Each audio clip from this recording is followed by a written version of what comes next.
오늘 말씀의 제목은 우리 시대에 어떻게 거룩함을 유지할까 이렇게 정해봤습니다.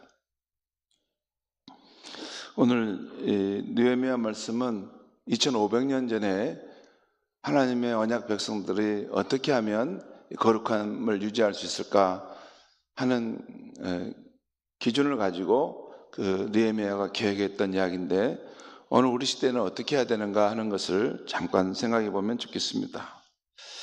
오늘 느헤미야 13장 말씀은 예루살렘 성벽 재건과 봉헌식을 마친 후에 어느 정도 시간이 흐르면서 다시 이스라엘 백성들의 신앙이 태만하고 해이해진 것입니다. 이에 느헤미야가 다시 개혁을 시도한다는 그 내용이 나와 있어요. 이 13장 전체가 느헤미야의 이 개혁의 내용인데, 오늘 말씀은 14절까지만 나와 있습니다. 오늘 말씀에서 다루는 것은 율법의 말씀에 근거해서 이방인들과 분리하는 것, 또 부정해진 하나님의 성전을 척결하는 것, 그리고 해이해진 레위인들의 사역을 회복한다는 그 내용이 오늘 본문에 나와 있습니다. 먼저 첫 번째, 율법의 말씀에 근거해서 이방인과 구별된 삶을 산다는 것을 보겠습니다.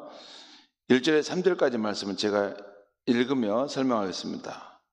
그날 모세의 책을 낭독하여 백성에게 들렸는데 그 책에 기록하기를 암몬 사람과 모압 사람은 영원히 하나님의 총회에 들어오지 못하리니.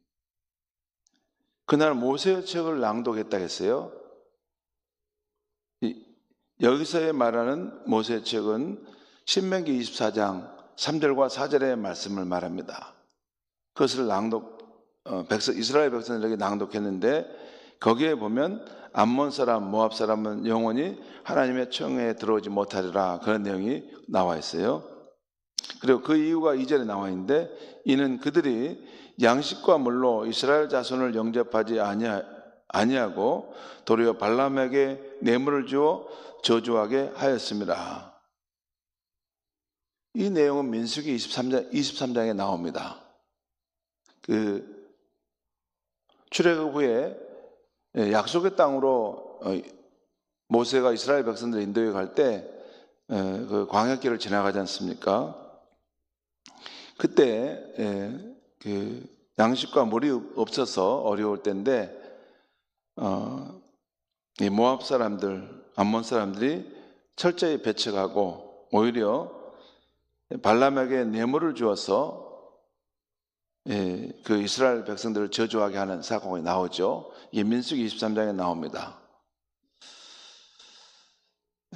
그런데 오히려 하나님께서 그 저주를 돌이켜 복이 되게 하셨다 하였는지라. 3절 보겠습니다. 백성이 이 율법을 듣고, 그러니까 이 율법의 말씀을 듣고 곧 섞인 무리를 이스라엘 가운데서 모두 분리하였느니라. 모압 자손과 암몬 자손의 그런 이방인들은 분리해서 또 따로 살도록 했다는 것이죠. 그러니까 하나님의 택한 백성이 그 하나님의 율법의 말씀을 따라 이렇게 구별된 삶의 방식을 취해서 분리했다는 것입니다. 자, 그 다음 4절과 4절에서 9절까지 내용은 페르시아의 아닥사스다 왕 통치 32년에 느헤미야가 잠시 왕에게 다녀오기 위해서 예루살렘을 비우게 되었을 때 일어난 일입니다. 아마 지금 페르시아의 아닥사스다 왕 20년 때 성전 재건 공사가 이루어졌다는 것이 앞에 나와요. 그러니까 한 12년이 지난 거죠. 12년이 지날 때 무슨 일인지 다시 느헤미야가 그 아닥사스다 왕을 아련하고 가서 뵙고 오는 일이 있었는 것 같아요.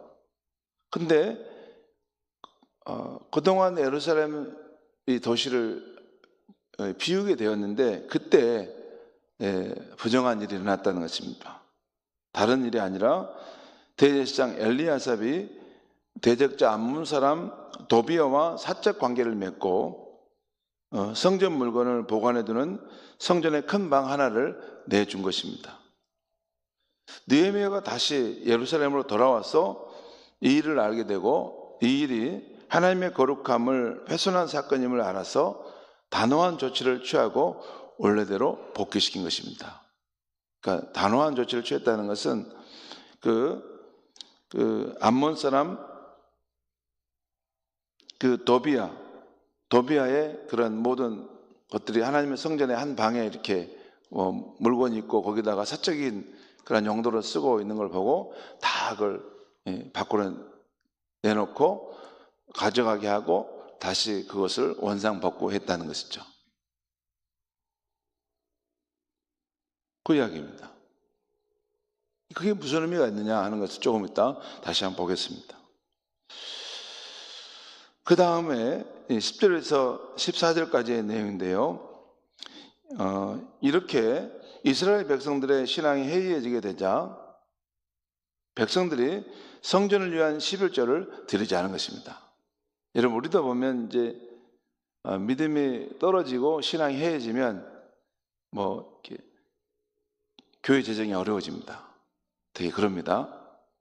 11조도 않고 막 그러게 되죠. 똑같이 그런 일이 거기에 있었던 것이에요. 백성들의 신앙이, 하나님을 믿는 신앙이 해이해지게 되자 하나님께 드릴 기본적인 의무조차도 이제 방치해버린 것입니다. 그 결과 성전에서 봉사하던 레위인들의 이 생활이 어렵게 되었습니다. 예를 들어서 성전 재정이 없어지니까 성전에서 봉사하는 그런 레위인들에게 줄 것이 없겠죠. 그렇게 되자 또 레위인들도 생업이 어려우니까 이 자기들의 밭으로 일하러 다 가버린 것입니다. 여러분, 그 상황 이해갑니까? 그래서 이제 그 성전의 예배와 그 사역이 중단돼 버린 거예요. 여러분, 이스라엘 백성들은 이 하나님을 경외하는 신앙의 힘으로 살아가지 않습니까?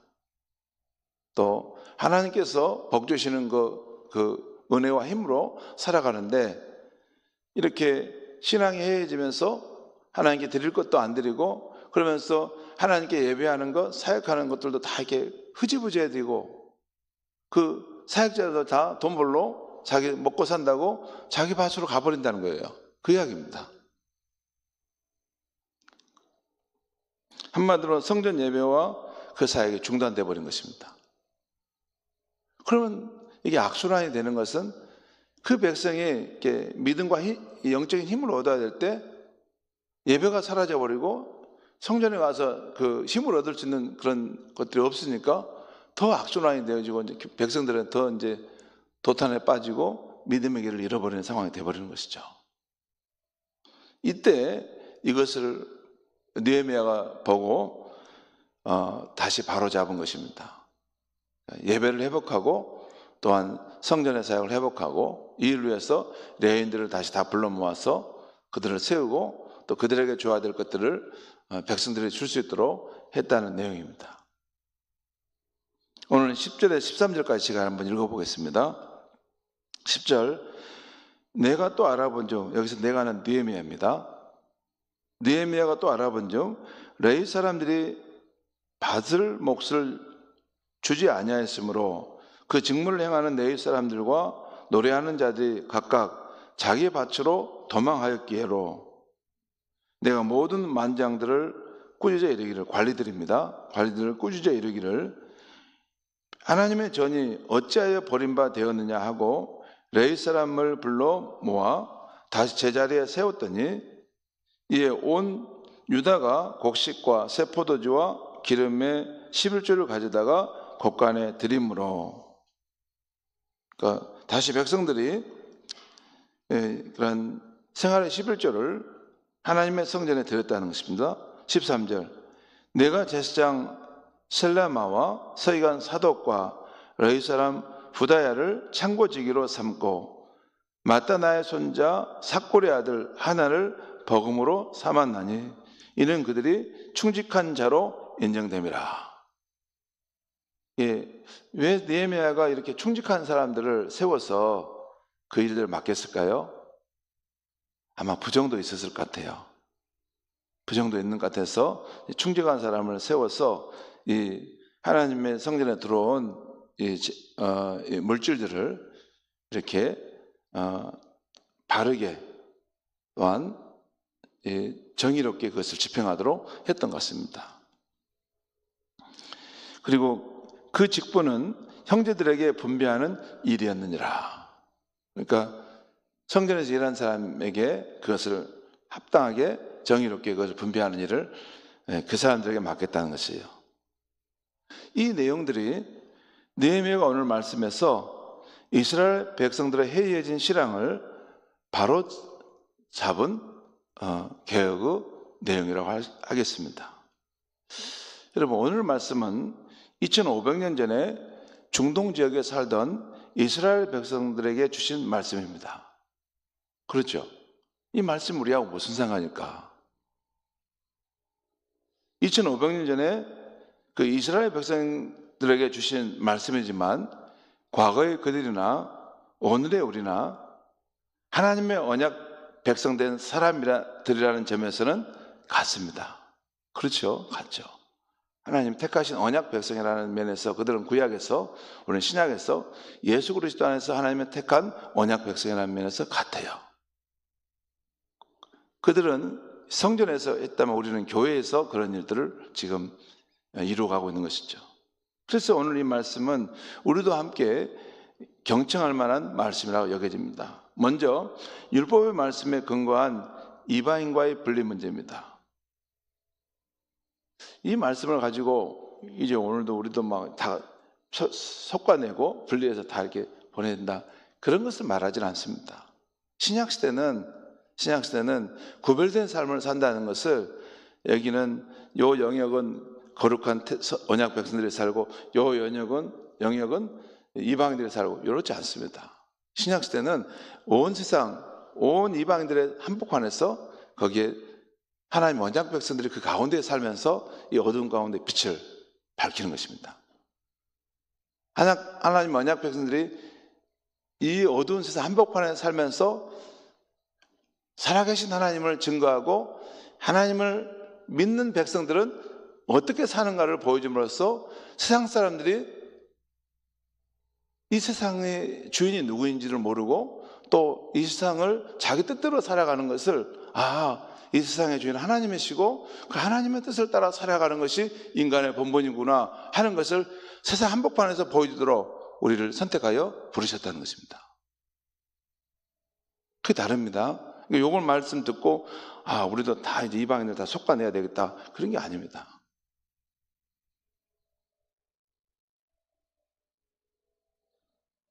중요한 것은 이 율법의 말씀에 근거해서 이방인과 분리했다는 말은 하나님의 언약 백성의 삶은 이방인들의 삶과는 구별되는 삶의 모습이 있어야 한다는 것입니다.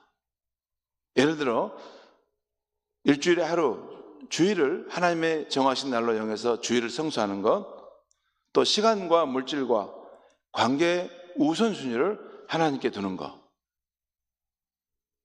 그리고 삶의 목적과 지향점을 하나님의 나라에 두는 것입니다. 그렇죠? 다릅니다. 삶의 목적과 지향점이 이방인들과 하나님의 언약 백성은 다릅니다. 우리는 삶의 목적이 어디 있습니까? 하나님 나라의 그러한 회복과 부흥을 갈망하는 것이 우리가 존재하는 이유 아닙니까? 또 그리고 우리의 지향점은 어디 있습니까? 완전한 그 하나님 나라가 임하는 그곳을 향해서 우리는 나그네로서 순례자로서 길을 가는 것입니다. 이것은 믿지 않는 사람은 이렇게 생각하지 않습니다. 삶의 목적이 이 땅에서 자신의 가족이 행복하고 자신의 삶의 그런 평안함을 누리는 것입니다. 그리고 이 땅에서 삶의 지향점도 이 땅에서 잘 먹고 잘 살고 후손들에게 그것을 잘 물질을 물어주고 가는 것입니다. 그게 전부입니다. 삶의 목적과 삶의 지향점에 하나님의 언약 백성과 이방인은 정확하게 다릅니다. 뿐만 아니라 선한 삶의 동기도 다릅니다. 우리가 왜 선한 삶을 살려고 합니까? 우리는 하나님 나라의 백성으로 우리의 왕신 하나님께서 그 말씀하신 것을 따라서 우리가 거룩하게 또 정직하게 진실하게 착하게 살려고 하는 거 아닙니까? 이 무슨 법이 있어서 그럽니까? 아닙니다. 도덕이 있어서 그렇습니까? 아닙니다. 그보다 더 높은 고상한 하나님 나라의 그러한 법과 윤리와 하나님의 뜻에 우리가 따라 살려고 하기 때문에 우리는 선하게 사는 길을 선택하는 것입니다. 그게 다른 점이죠. 하나님의 언약 백성은 이방인의 삶과는 분명히 구별된 삶이 있어야 한다는 것을 말씀하는 거예요. 두 번째, 대제사장 엘리야삽이 사적 관계에 있는 도비아에게 성전의 방을 내준 문제입니다. 이것은 하나님의 교회의 물건과 공간을 사적으로 이용하는 문제로 여겨지는 것이에요. 여러분, 하나님의 교회는 공적 기관입니다. 가끔 제가 성도들하고 사회 가보면 이게 현재 우리가 이 교회 생활을 한다는 것이 뭘 의미하는지를 잘 모르시는 것들을 볼 때가 있는데, 여러분, 하나님의 교회는 공적 기관입니다. 하나님의 공적 기관이에요. 이곳에서 우리가 임직을 받고 저는 목사로 사역하는 것은 공인으로서의 삶을 사는 것입니다. 하나님 나라의 공인으로서.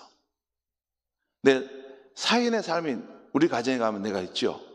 또 우리 부모님과 형제들 만나면 사인의 삶이 있지만 저는 여기서 하나님 나라의 공적 기관에서 이 사역을 나는 공인으로서 역할을 하고 있는 것입니다.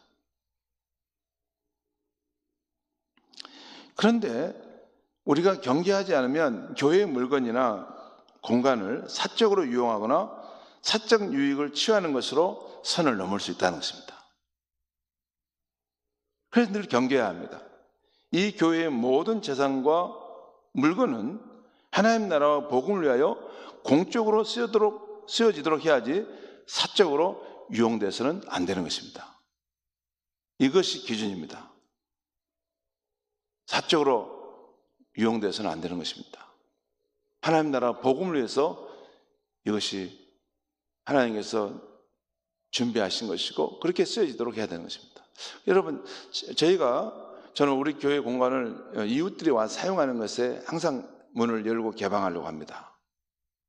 그런데 그것으로 인해서 대가를 받지 않습니다. 절대. 대가를 받으면 안 됩니다. 하나님 나라와 복음을 위해서 이 문을 열어서 이웃이 이곳에 와서 이렇게 유익하고 기쁨을 누리면 되는 것이지, 여기에 사용료를 받는다거나 또 여기에 나하고 친한 사람들만 주고 그렇지 않은 사람 안 주고 이런 거 아닙니다. 누구에게나. 이건 하나님의 영광을 위해서 세워진 건물이기 때문에 그 용도로 쓰여지도록 하는 것입니다. 사적으로 이용돼서는 안 되는 것입니다. 세 번째, 오늘 본문에 나오는 그 내위인들의 문제인데요. 오늘날 성전에서 예배나 사역을 위해서 봉사하는 교육자들이나 사역자들의 문제라고 하겠습니다.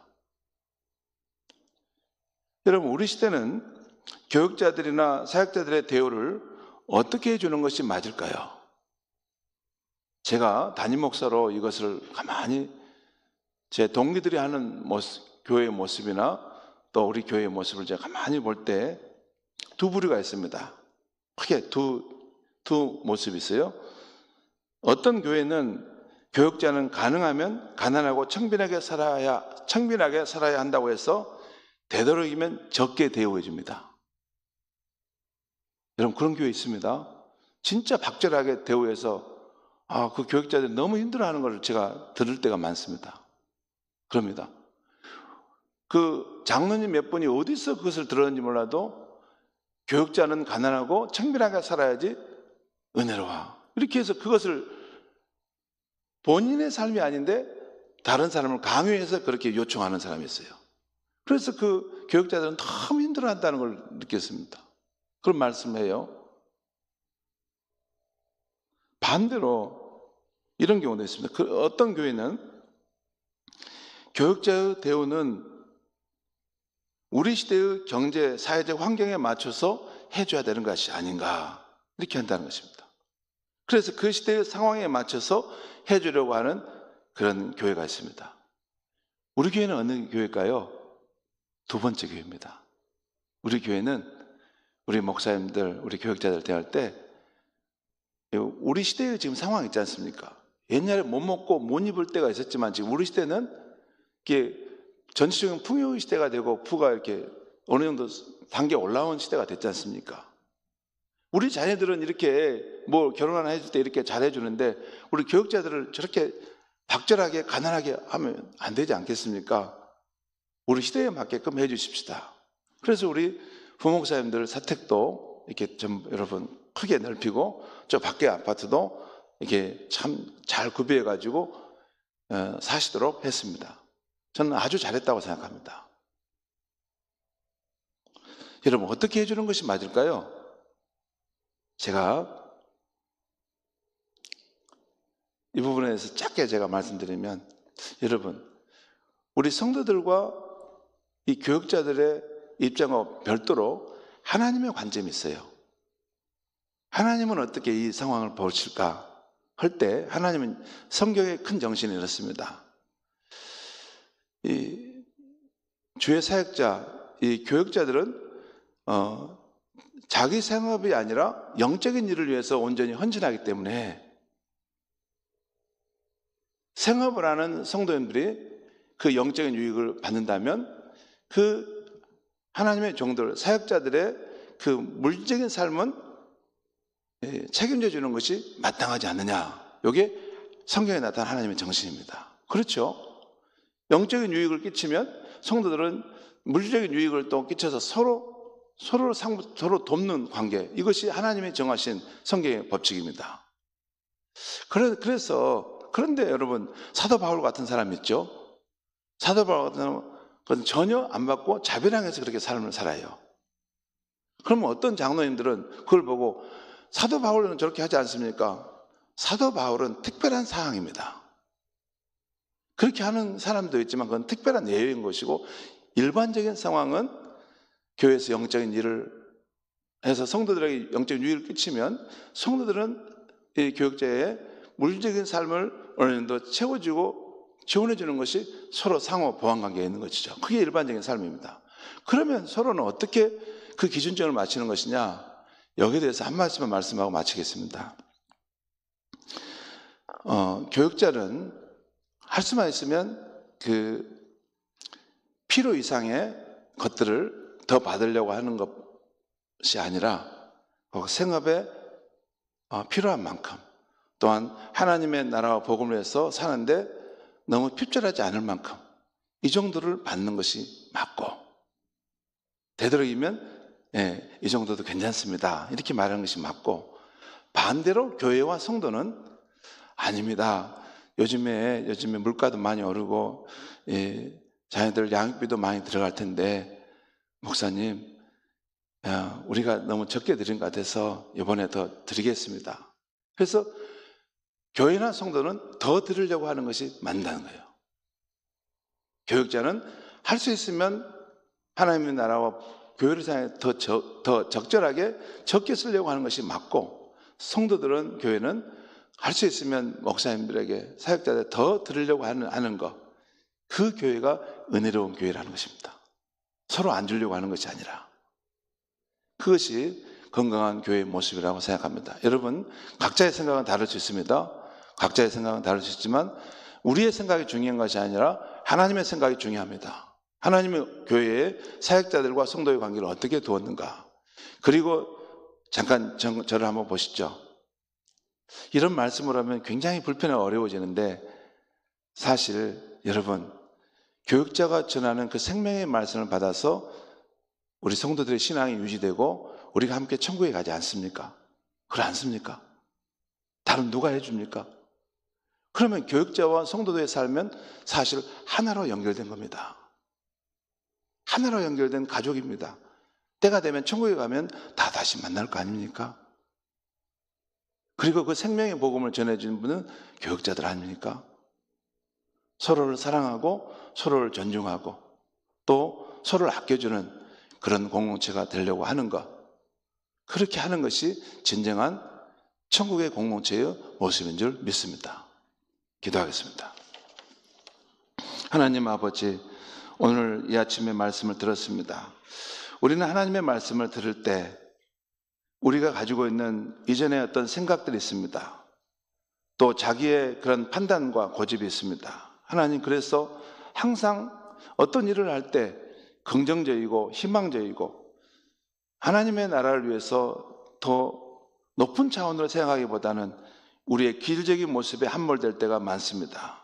하나님 아버지, 하나님은 우리 성도들도 사랑하지만 또한 교역자들도 사랑한다는 것, 또 교역자와 성도가 정말 하나님 안에서 아름다운 사랑의 관계를, 서로의 존중과 신뢰의 관계를 맺을 때 그 모습을 통해서 하나님이 영광 받으신다는 것을 우리 모두가 늘 생각할 수 있게 하여 주시옵소서.